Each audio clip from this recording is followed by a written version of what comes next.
नमस्कार दोस्तों, आज के इस वीडियो में हम लोग जानेंगे कि नास्ट्रेडमस कौन है। तो जैसा कि आप लोगों ने थंबनेल में पढ़ ही लिया है कि नास्ट्रेडमस कौन है, और आप ये सोच रहे होंगे क्यों ये टॉपिक, क्योंकि ये टॉपिक न्यूज़ में है।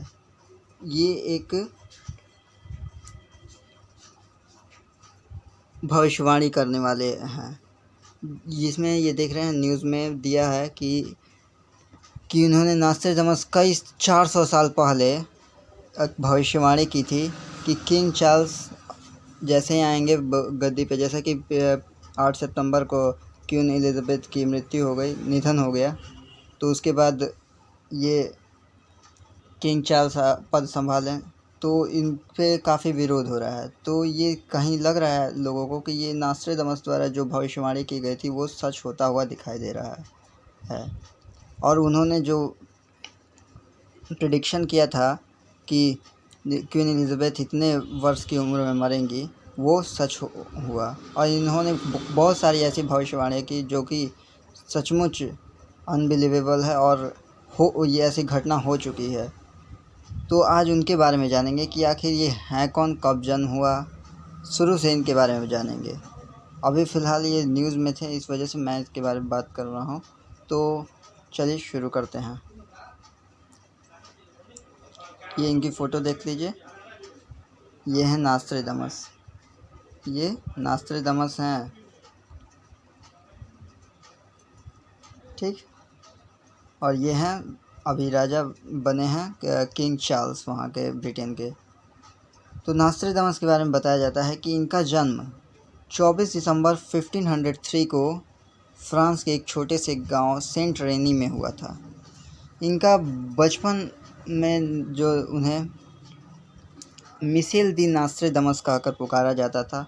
उनकी माता रेनिये डे सेंट रेमी थी, उनके पिता जामे दे नास्ट्रेडमे थे।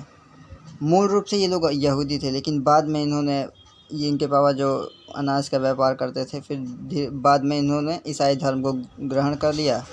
और ये बचपन से ही बहुत ही तेज थे, और ये बहुत सारे भाषाओं को जानते थे, भाषाएं सीखी थी, और काफ़ी अच्छे विद्वान थे, पढ़े लिखे व्यक्ति थे। एक पेशे से शिक्षक और डॉक्टर भी थे।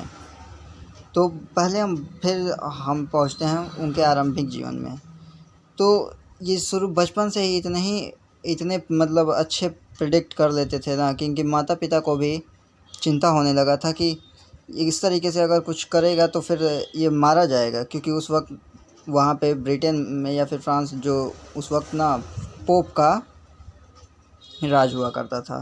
पोप जो होते हैं, जो ईसाइयों के सबसे सर्वश्रेष्ठ मतलब ऊँचे मतलब धर्म गुरु हैं, कहा जा सकता है। वो होते हैं जो कि उनके बात को कोई नहीं टालता था उस वक्त। और वो लोग ये भविष्यवाणी पे विश्वास नहीं करते थे, अगर कोई कर भी देता तो वो मारा ही जाता था। यहाँ की उस वक्त के राजा महाराजा लोग की भी पोप के सामने नहीं चलती थी। पोप जो कहते थे वहीं सब कुछ माना जाता था। लेकिन ये एक ऐसे प्रेडिक्शन करते थे जो कि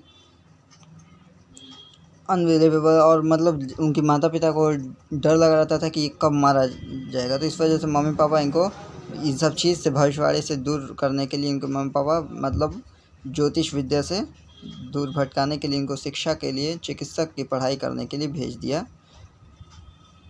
और वहाँ पे चिकित्सक की पढ़ाई की, और जाने माने एक चिकित्सक भी बन गए वहाँ पे, क्योंकि ये कुशाग्र बुद्धि के थे और बहुत अच्छा पढ़ाई में भी थे।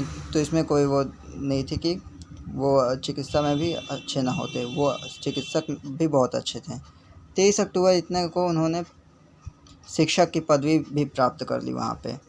अब बात होती है इनकी वैवाहिक जीवन की। तो जल्दी ये इतना ऐसा भविष्यवाणी करते थे ना कि धीरे धीरे लोग में मशहूर हो गए। लोग जानने लगे कि ये नास्ट्रेडमस बहुत गजब का प्रेडिक्शन करता है। तो लोग अब बहुत लोगों को जानते, इतने मशहूर हो गए थे कि वो साथ ही साथ कि डॉक्टर थे तो भी मशहूर थे, भविष्यवाणी करते थे तो भी मशहूर थे, और जो टीचर थे तो भी मशहूर थे। तो वो इतने अच्छे से अपने कामों को बखूबी निभाते थे कि लोग मतलब उनको जानने लगे थे। और अब बात करते हैं उनके मशहूर किस्से। तो उसमें एक बार क्या हुआ कि एक दोस्त के साथ जा रहे थे वो, तब तक से टहलते टहलते एक आदमी को उन्होंने प्रणाम किया। प्रणाम किया तो उनके दोस्त ने पूछा कि तुमने इन्हें प्रणाम क्यों किया? तो बोल दिए कि ये आने वाले समय में पोप बनेगा। तो वो आदमी भी हंसा, बोला कि ये क्या बकवास है, मतलब चलते फिरते आदमी को पोप बना दिया, क्योंकि पोप तो सर्वश्रेष्ठ लोग, धर्म गुरु होते हैं लोग, वो कैसे बन सकता है? लेकिन आने वाले समय में ऐसा हुआ कि इतने में वो आदमी, जिस आदमी को बोला था, वो पोप बन भी गया। और इससे धीरे धीरे उनकी ख्याति बढ़ती गई, और उन्होंने जब वहाँ की रानी को पता चला, फ्रांस की रानी महारानी थी कैथरीन, उनको पता चला तो वो सोची कि बड़ा वो हुआ कि अरे इतना अच्छा भविष्यवाणी करता है, तो फिर थोड़ा उसको बुलाया जाए। तो जब बुलाया गया उनको, तो वहाँ पे गए तो उन्होंने भविष्य बताने की कोशिश की, लेकिन सोचा कि अगर ये महारानी, अगर मैं को उनके बच्चों के भविष्य बतानी थी, तो बच्चों के भविष्य बताने थे, तो भविष्यवाणी जब किया तो उन्होंने पाया कि ये अल्पायु हैं, मतलब इनकी कम उम्र है, ज़्यादा दिन तक ज़िंदा नहीं रहेंगे। तो लेकिन अब महारानी के सामने बोले कैसे? बोलेंगे तो मारे जाएंगे। तो इस वजह से उन्होंने एक छंद के रूप से, मतलब पोएट्री टाइप का बनाकर, पोएम के रूप में उस चीज़ को बताया कि आपके बच्चे मतलब कम उम्र तक ही जिएंगे।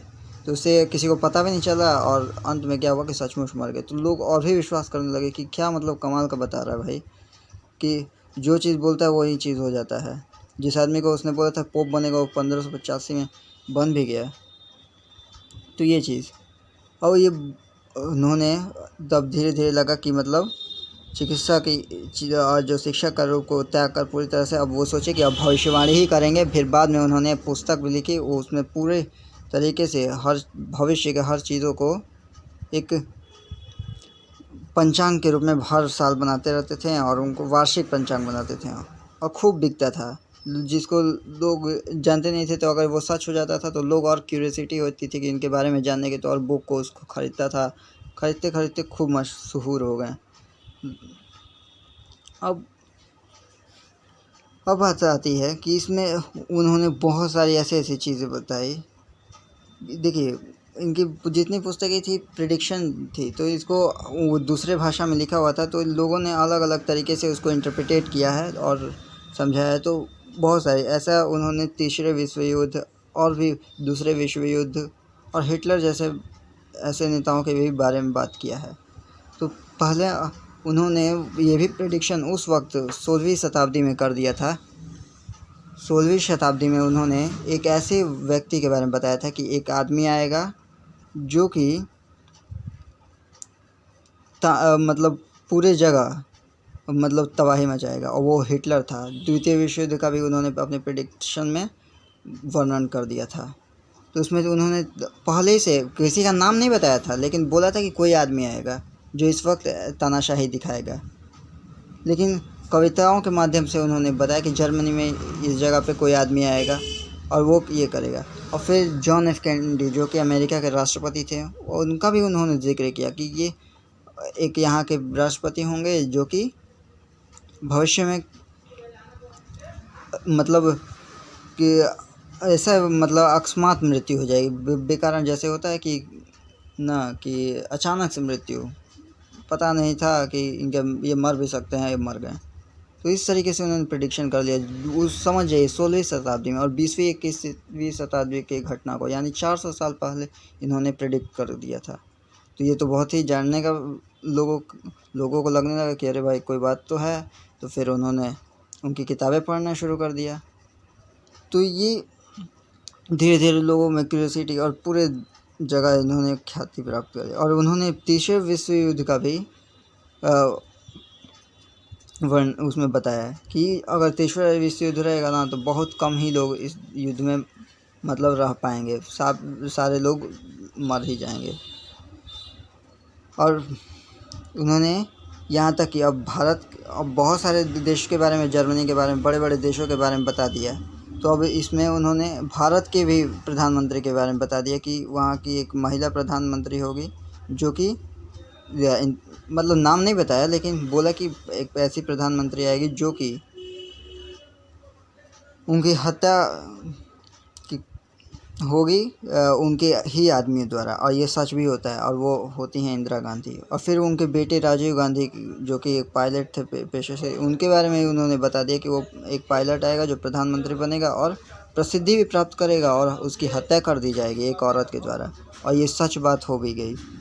तो ये, और फिर यहाँ तक कि नेताजी सुभाष चंद्र बोस के बारे में बताया, और नालंदा तक्षशिला विश्वविद्यालयों के बारे में कि वहाँ पे वो किस तरीके से डिस्ट्रॉय हुई, इन सब चीज़ों के बारे में उन्होंने कविताओं के माध्यम से बताया। और यहाँ तक कि ये भी बता दिया कि आने वाले समय में 20वीं 21वीं शताब्दी में हिंदू धर्म बहुत उन्नति करेगा। और आज देख भी रहे हैं कि किस तरीके से 21वीं शताब्दी में हिंदू धर्म बढ़ ही रहा है, और ये सच होता साबित हो रहा है। और यहाँ तक कि ये कमाल की बात ये है कि उन्होंने अपनी मृत्यु को भी एक वसीयत बना दिया था कि इतने दिन को मेरा अंतिम संस्कार कीजिएगा, इतने दिन मैं मरूंगा, और उसी दिन उन्होंने वो मर भी गए।